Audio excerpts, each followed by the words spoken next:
E eu me lembro que no período em que eu servi a aeronáutica, entre 2006 a 2012, servi como soldado na Força Aérea lá. E nesse período eu conheci algumas pessoas que se diziam ser cristãs.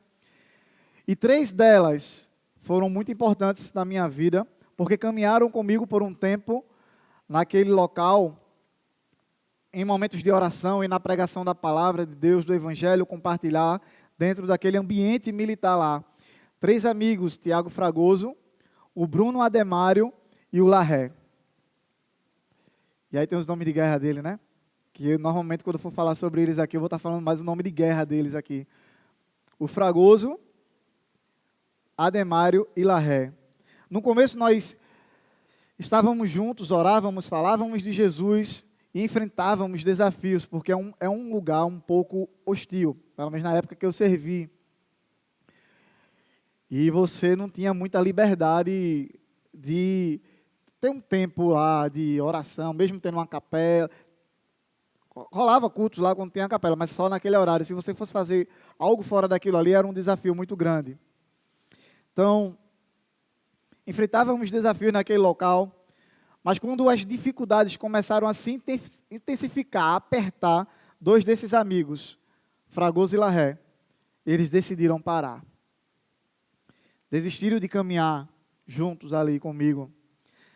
Mas o Ademário, ele permaneceu firme.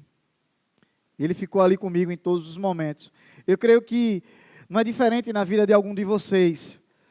Vocês devem ter histórias parecidas como essa, de pessoas que vocês conheciam e que estavam caminhando com você e que até hoje, talvez caminhem algumas e outras também pararam no meio do caminho.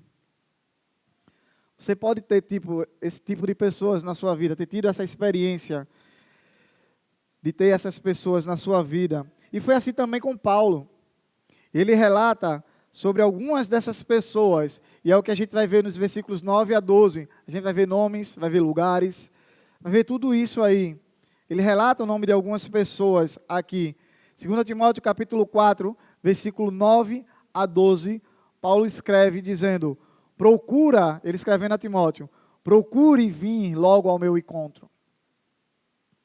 Pois Demas, amando esse mundo, me abandonou. E foi para a Tessalônica. Crescente foi para a Galáxia. Tito para a Damácia. Só Lucas está comigo. Traga Marcos com você, porque ele é muito útil para o ministério. E enviei Tíquico a Éfeso, onde Timóteo estava. Então Paulo manda alguém lá, para que Timóteo possa vir ao encontro dele. Paulo escreve essas palavras aqui, preso, sozinho, numa cela fria e escura. Alguns o abandonaram, outros seguiram outro caminho para cumprir o chamado em outros lugares, como foi o caso aqui de Tito, de Tíquico, de Clemente, como ele fala. Lucas permaneceu com ele o tempo todo. E quando eu vivi essa experiência lá na aeronáutica, eu me senti sozinho, quando esses amigos me abandonaram. Eram pessoas, de fato, muito importantes para mim. Quando elas decidiram parar aquilo que a gente estava fazendo lá, por causa das dificuldades, e priorizaram mais o seu bem-estar do que o chamado de Deus para as nossas vidas, eu comecei ali a avaliar e a pensar: será que realmente todo esse esforço, tudo isso que a gente passa aqui, vale a pena? Eu comecei a me questionar se valia a pena tudo aquilo que a gente estava passando naquele local, aquelas dificuldades. E porque eu vi que as pessoas abandonaram, eu disse: rapaz, será que eu não devo parar também? Então foi nesse momento que Deus abriu os meus olhos e me fez enxergar o seu cuidado por mim. Ele me mostrou que eu não estava sozinho. Além do Senhor, eu tinha Ademário ao meu lado. Ele não parou. Ele continuou. Ele estava ali, ó: não, Alisson, vamos lá. Estamos juntos. Sei que dificuldades estão vindo sobre cada um de nós. Mas o Senhor nos dará a vitória. Então, foi ali que eu entendi uma verdade espiritual que Paulo também viveu. E como ele, nós devemos completar o chamado de Deus, independente da reação dos outros. Independente de como as pessoas vão reagir, se vão ficar, se vão embora, se vão gostar ou se não vão gostar, eu e você, nós, temos que completar o chamado do Senhor para as nossas vidas. E Ele tem um chamado para cada um de nós.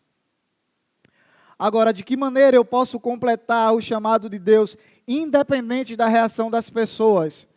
Paulo responde essa questão aqui, mas ele não responde com teoria, ele responde com nomes, com cidade e com decisões práticas. Ele nos ensina 3 lições claras nesse texto que a gente acabou de ler. Lições que Timóteo precisava aprender e que também nós precisamos aprender se quisermos completar o chamado. A primeira delas é: aprenda a lidar com o abandono. Pessoas vão te abandonar. Pessoas vão te deixar.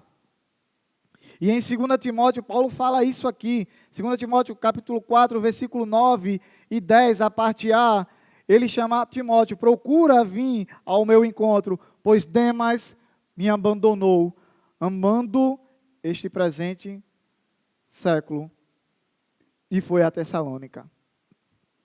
Muita gente pode parar no meio do caminho, porque não sabe lidar com o abandono. E eu poderia ter sido uma dessas pessoas.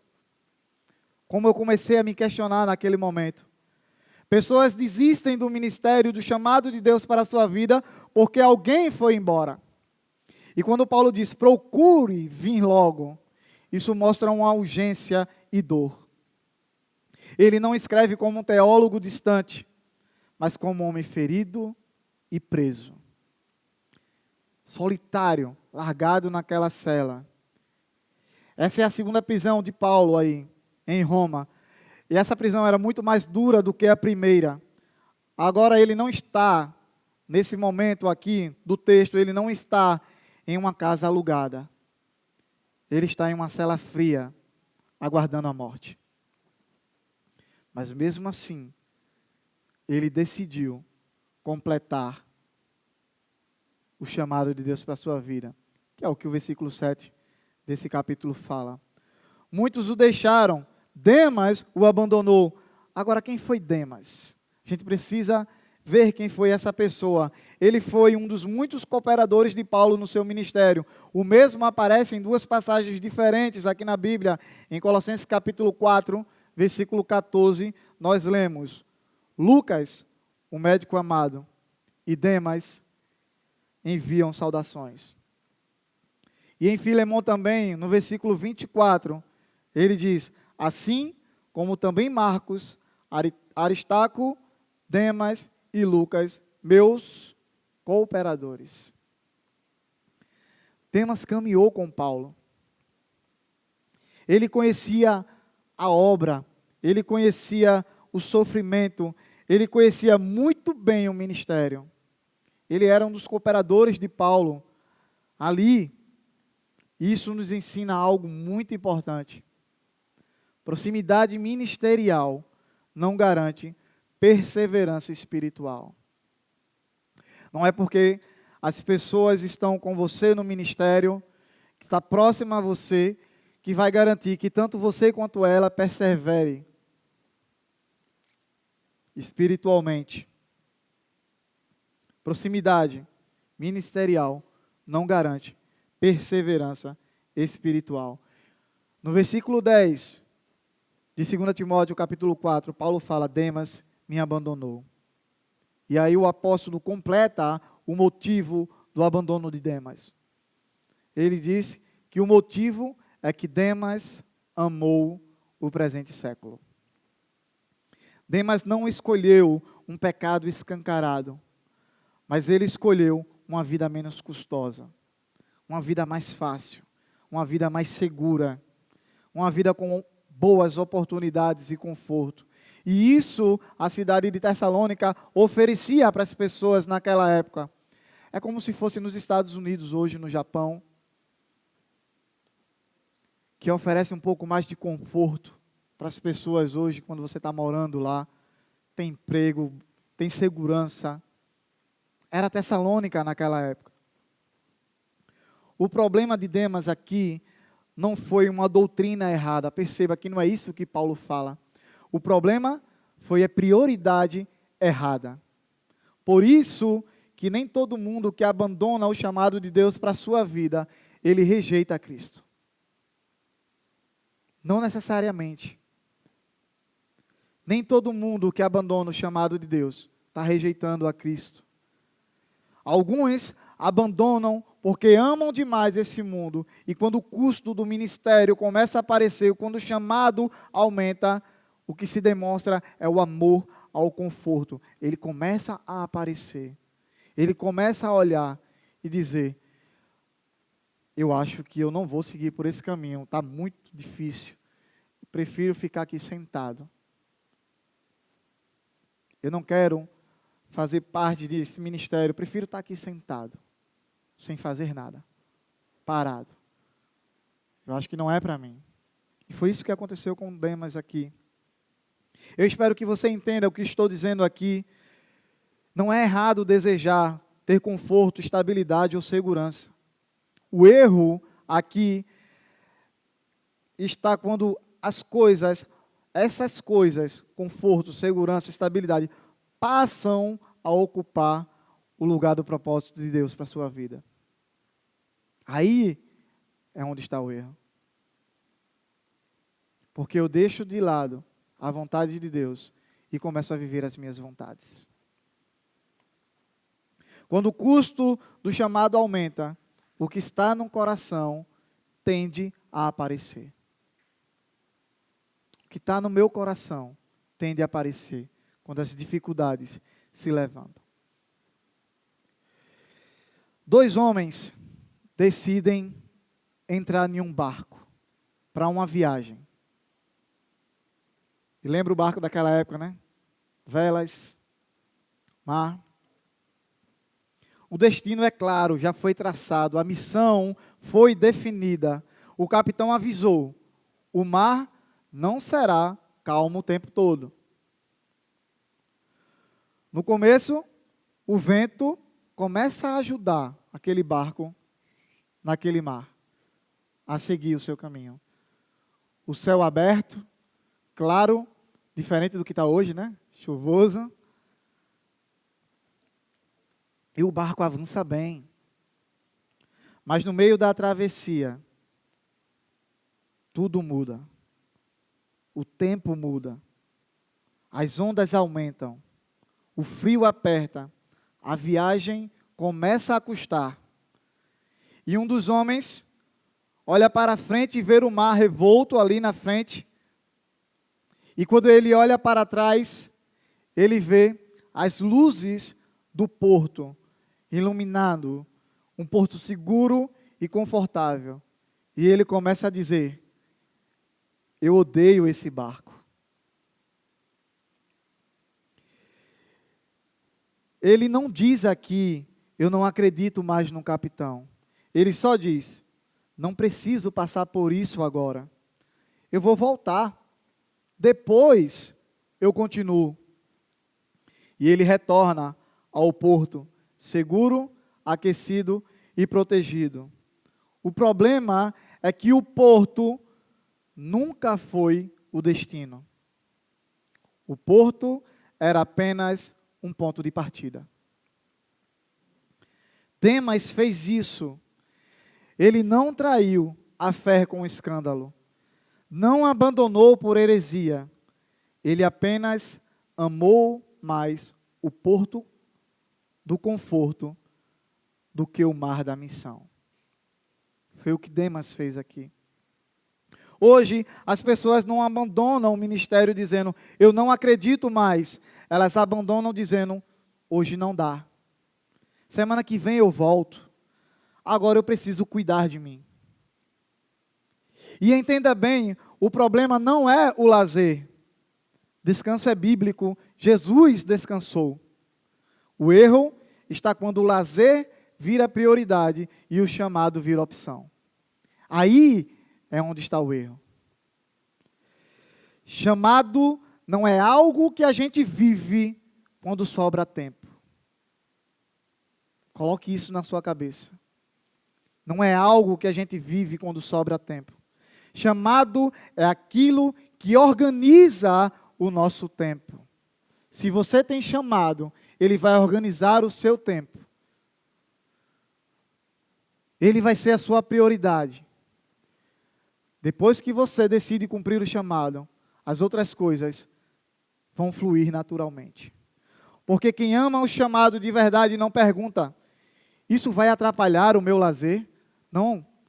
A pergunta aqui a ser feita é: isso honra o Deus que me chamou? Essa é a pergunta que deve ser feita. Ministério não é só para quem está animado, é para quem permanece mesmo quando o ânimo acaba. E é aí que a Bíblia nos ensina algo muito precioso. Firmeza não se prova num discurso. Firmeza é provado na perseverança do chamado. Tenha isso em mente e usufrua o que o Senhor tem para cada um de vocês. Quem prioriza o chamado permanece. Quem não prioriza sempre vai encontrar uma boa desculpa para sair. E isso acontece sempre. Isso não é algo que vai nos deixar surpresos. Por quê? Porque muitas vezes o ser humano tende a querer, a pensar em si mesmo, por causa do seu egocentrismo, do que pensar no chamado de Deus, que chama para que vidas possam ser atraídas pela cruz. Por isso, aprenda a lidar com o abandono. Não baseie a sua perseverança na fidelidade dos outros. Não desista porque alguém desistiu. Pessoas vão te abandonar, isso é certo. Isso vai acontecer. Mas mesmo quando alguns vão embora e ficam pelo caminho, peça ao Senhor forças em meio às dificuldades e avance, até porque quem ama o propósito permanece quando o custo aparece.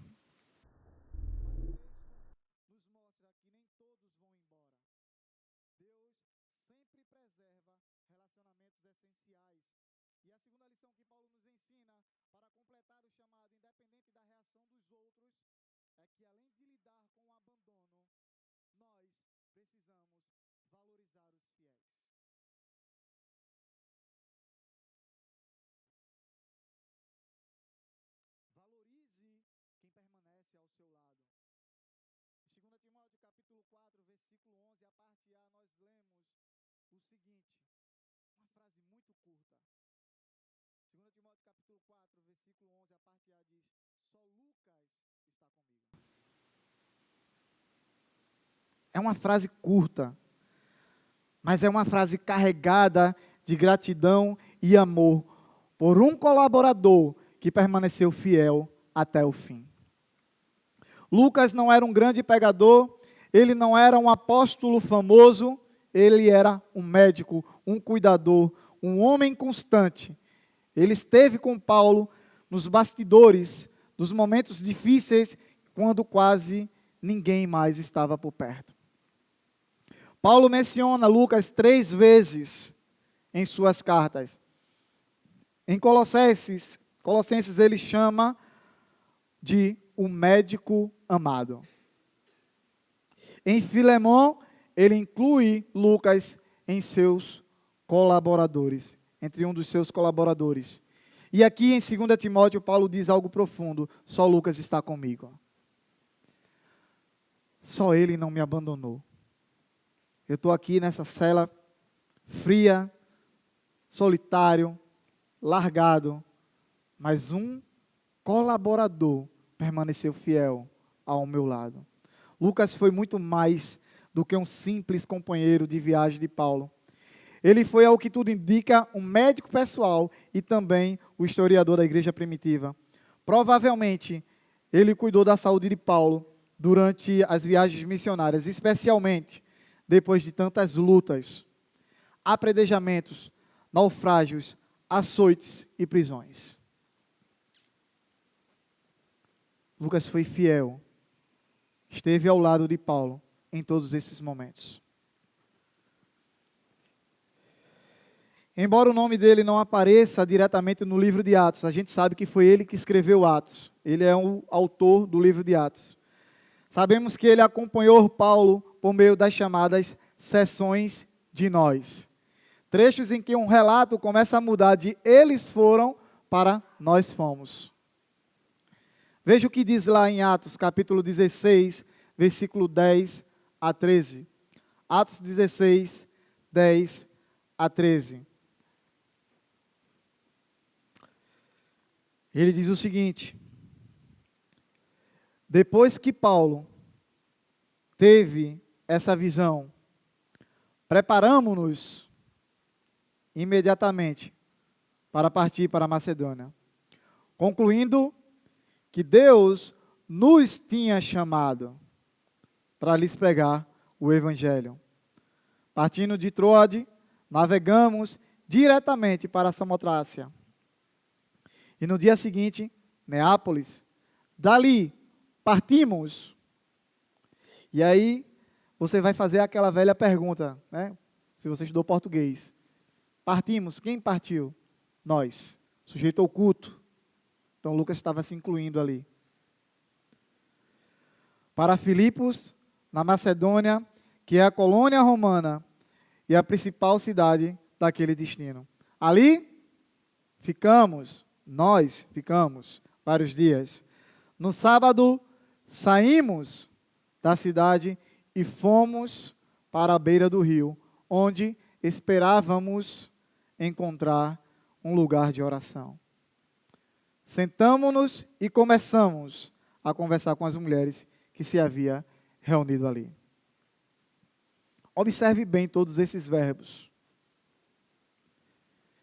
Todos esses verbos estão na primeira pessoa do plural. Preparamos-nos, navegamos, partimos, ficamos, saímos e etc. Que ele fala aí.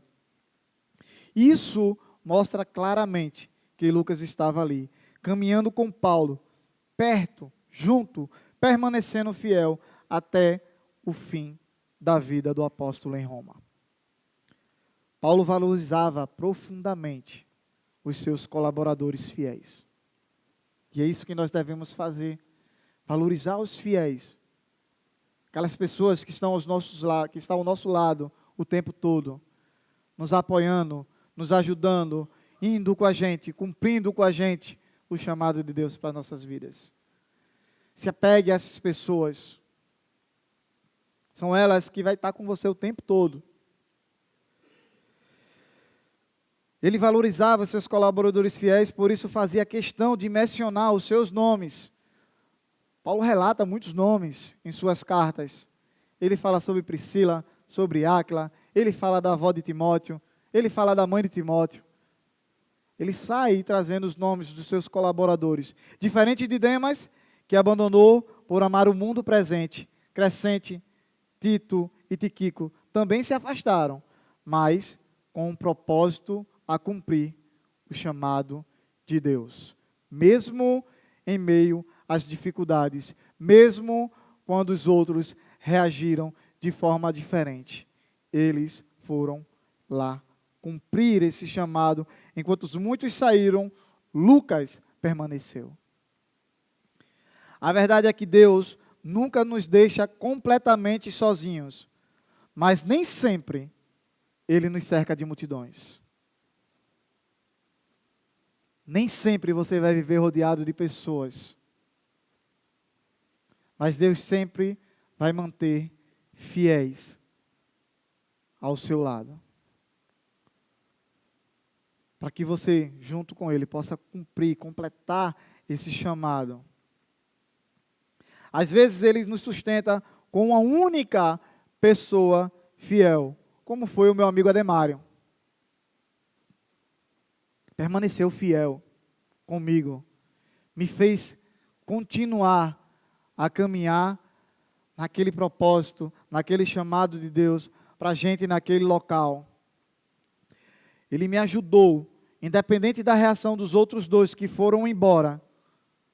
Ademário continuou comigo, me dando forças, e a gente um ao outro, se fortalecendo no Senhor e dando ânimo um ao outro. Porque ali havia algo maior do que Tiago, Fragoso, do que o Ademário, do que o Larré e do que Alisson. Ali tinha o chamado de Deus para que vidas possam ser alcançadas naquele local que por muitas vezes era hostil demais. Tinha um cara que entrou lá, Buarque, eu não mencionei o nome dele antes, mas ele entrou evangelizando todo mundo, inclusive a mim. Quando ele me viu, ele chegou assim, não sei se você conhece Jesus, mas ele te ama. Ele começou a falar do evangelho para mim. Eu disse, massa, meu irmão, eu já entreguei minha vida a Cristo, eu acredito nisso também. Um ano depois, o Buarque estava mergulhado nas drogas. Porque aquele ambiente o influenciou. Ao ponto de ele precisar se internar para poder se livrar. E quando eu conversei com o Buarque, quando ele estava mergulhado nas drogas, eu falei, meu irmão, algo aperta o meu coração de te ver dessa forma. Porque você estava pregando o evangelho para todo mundo aqui, e eu disse, meu Deus, é mais um em meio a essa guerra. Mas eu vejo você nessa situação. E meu irmão, Deus, Jesus, Ele pode te ajudar. A gente pode arrumar um internamento para você, você vai se livrar disso, você quer. Ele pediu, ele chorou, ele clamou por socorro. Ele falou, Alisson, me ajuda, eu não aguento mais. Ele estava vendendo as coisas de casa, estava roubando a própria mãe. E eu cheguei lá e falei com a mãe dele. Disse, a gente tem que internar ele. Agora eu preciso que a senhora ande comigo. E a gente foi lá e conseguiu internar essa pessoa. E ele foi liberto. Pelo Senhor Jesus. Ele foi liberto daquelas drogas. E hoje o Buarque tem uma família linda e está lá, na igreja, tranquilo, fiel ao Senhor. Ademário, que continuou comigo, ele hoje é um grande evangelista, ele está na igreja dele lá, mas ele vive saindo para missões, evangelizando. Eu vejo muitas postagens dele. O Arrel não tive mais contato com ele. E o Fragoso, ele toca hoje baixo na igreja presbiteriana de Candeias. Então, o Ademário permaneceu fiel ali comigo. E lembrando disso, certa vez nós marcamos aqui na igreja para limpar a igreja em um sábado à noite.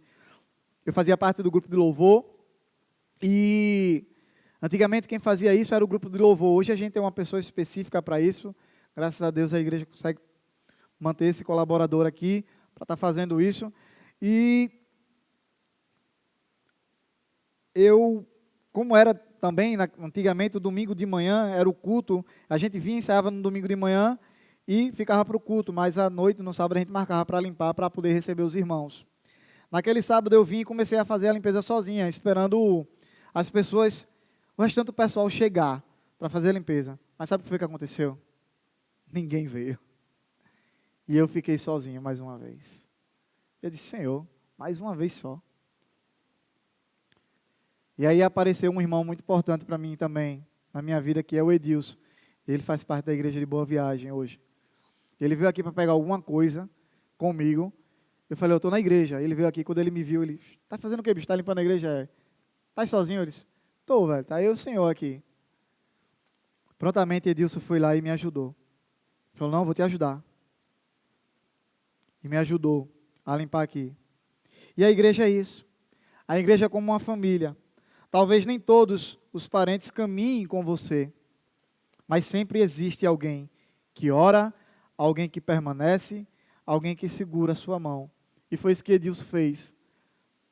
Porque o meu coração se entristeceu de novo, quando eu estava aqui sozinho.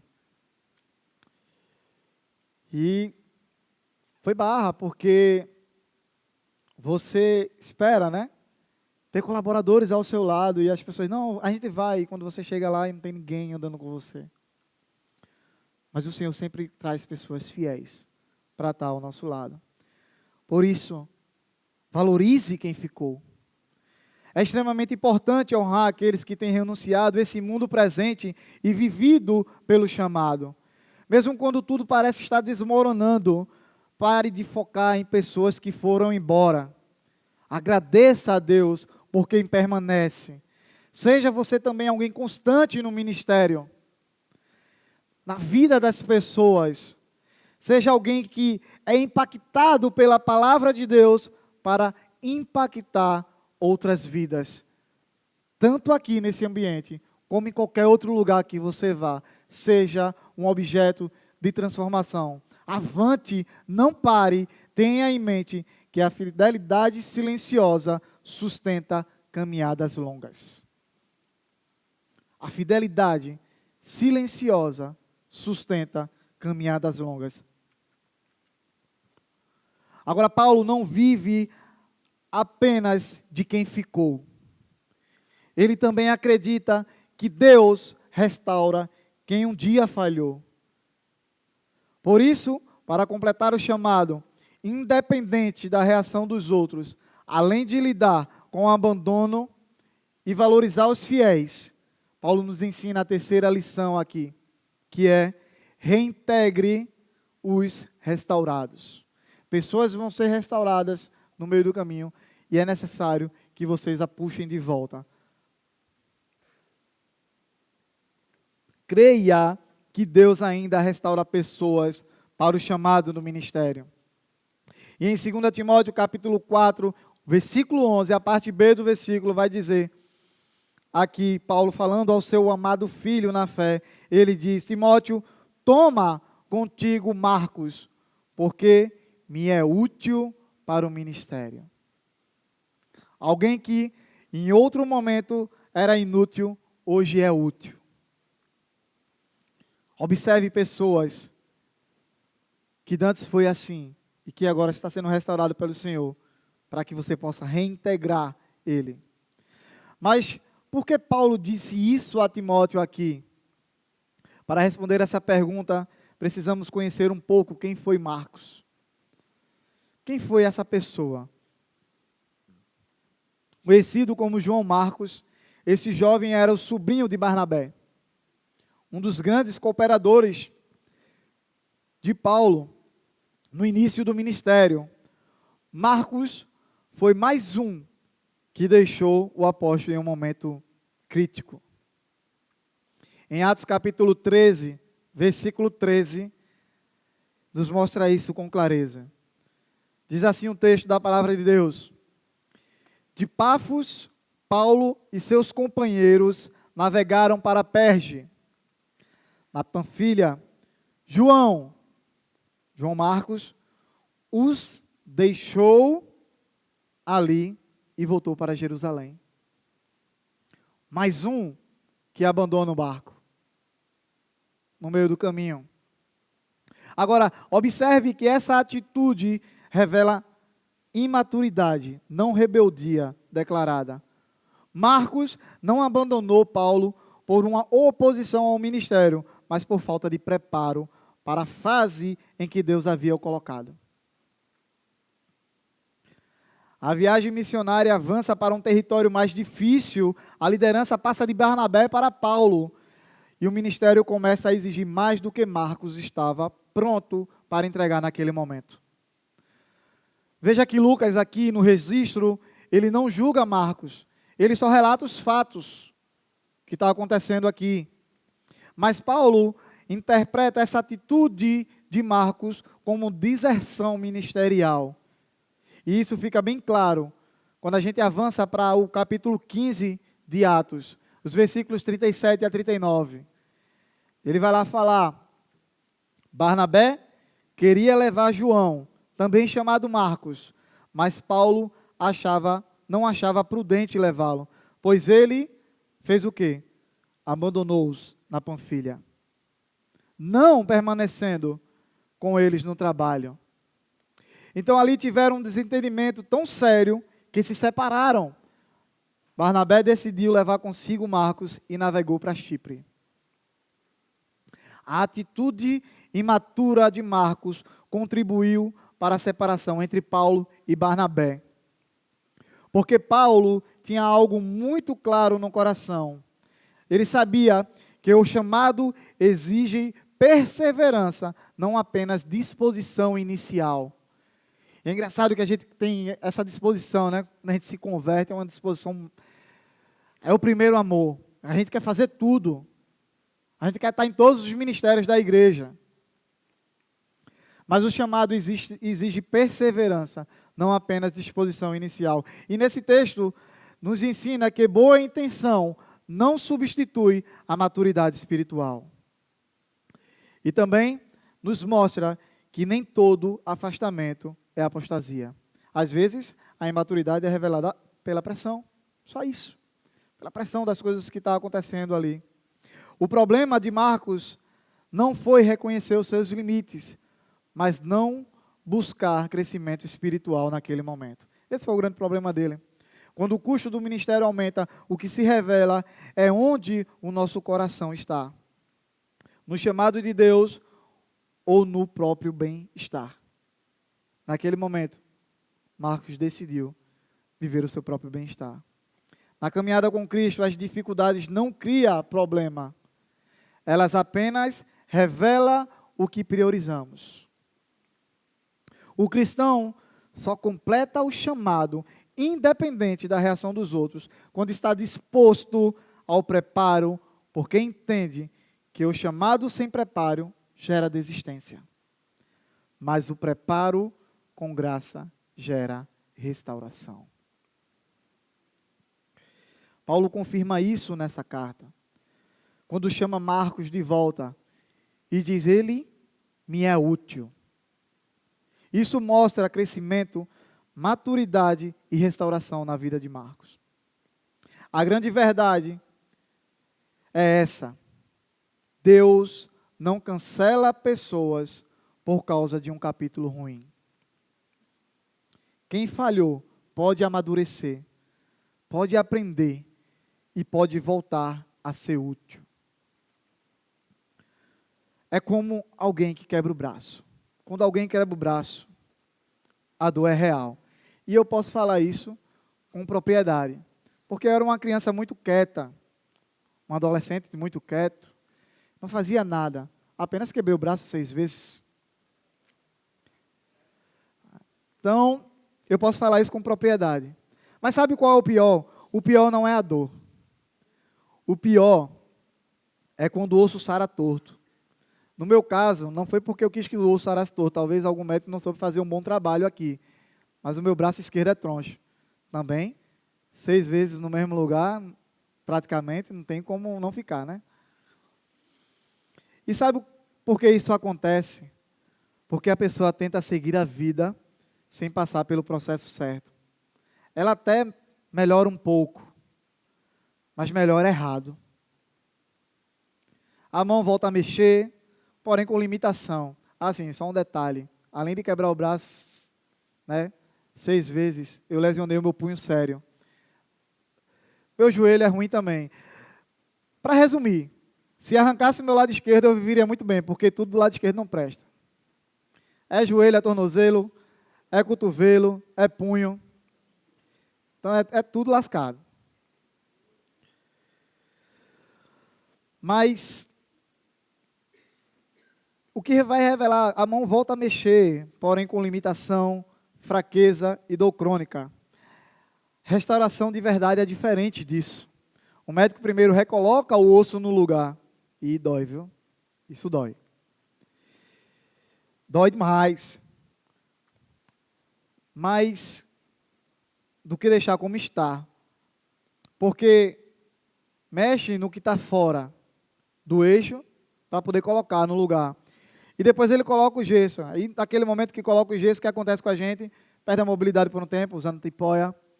E aquilo ali parece um castigo. Mas não é. Aquilo ali é para proteger, tá? Tem que ficar ali parado para calcificar o osso. Aí vem a parte que muita gente odeia, inclusive eu. É o tempo. Não tem atalho. Não tem fé que substitua a maturação. Se você tirar o gesso cedo demais, você não prova coragem. Prova impaciência. quando finalmente tira o gesso, o braço vai estar fraco. Então entra o tempo de fisioterapia, exercícios repetidos, humildes, sem glamour, para recuperar força e movimento. Restauração não é voltar a funcionar, é voltar ao alinhamento. Deus não só está aliviando a sua dor, Ele está corrigindo o que ficou torto. Motivos, hábitos, feridas, pecado, orgulho. Quem foge do gesso normalmente volta rápido e quebra de novo. Agora, quem aceita o processo, volta mais lento, mas volta inteiro, volta bom. E com João Marcos, foi algo muito parecido. Ele começou bem, saiu quando o ministério ficou mais difícil, foi visto como alguém que ainda não estava pronto. Mas o tempo, o cuidado de Deus e o discipulado produziram crescimento na vida daquele jovem. E Paulo, no fim da sua vida, vai lá e diz: toma Marcos contigo, traz ele de volta, porque ele é útil para o ministério. João Marcos viveu a verdadeira restauração. Ele foi ali discipulado por Barnabé, discipulado por Pedro. E aquilo ali produziu crescimento na vida de João Marcos. Agora ele estava pronto para o ministério. Ele estava pronto para os desafios que o ministério traz, que o chamado de Deus traz. Ele era mais um que estava pronto para completar o chamado de Deus, independente da reação das outras pessoas que estavam ao seu redor. Mas ele aceitou o processo de restauração. Por isso, não descarte pessoas por causa de um capítulo ruim em suas vidas. Não feche as portas definitivamente porque alguém falhou no meio do caminho. Olhe para você mesmo. E perceba algo muito bom. Como eu olhei para mim mesmo. Eu não sou um docinho de coco. Você também não é. Não é verdade? Dê espaço para Deus restaurar a sua vida e a vida das pessoas. Porque a graça de Deus escreve finais muito melhores do que os nossos julgamentos. E para concluir, é certo que haverá dificuldades na vida cristã. E reações diversas das pessoas sempre irão surgir. Mas mesmo assim, nós devemos completar o chamado, independente da reação dos outros. Foi o que aprendemos com os ensinamentos de Paulo a Timóteo, nos mostrando que precisamos avançar e avante, mantendo a nossa mente e praticando essas 3 lições fundamentais, que é, primeiro, lide com o abandono, não pare porque alguns se foram.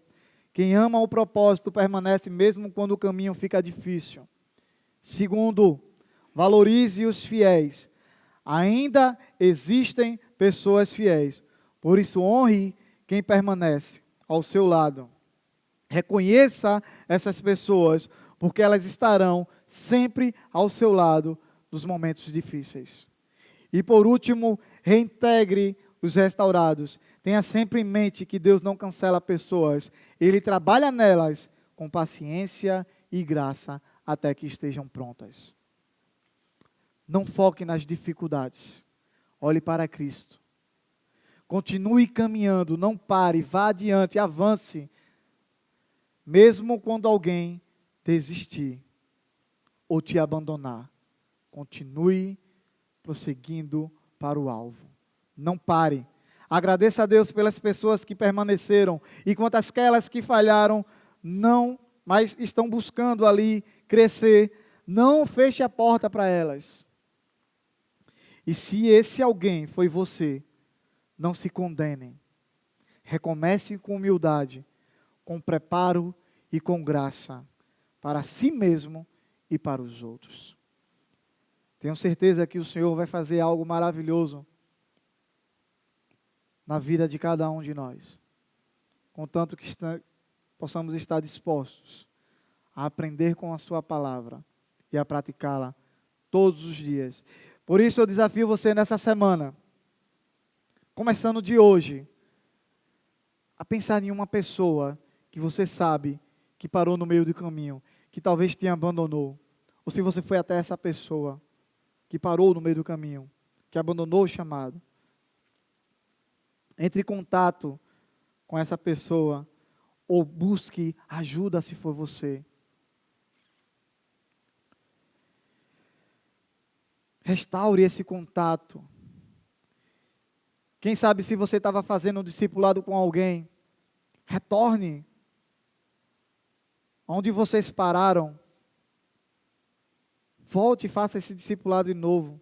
E veja, perceba Jesus te usar como instrumento de restauração na vida dela e no chamado ao ministério que o Senhor deu a cada um de vocês. Queria convidar você a baixar sua cabeça e a fechar os seus olhos.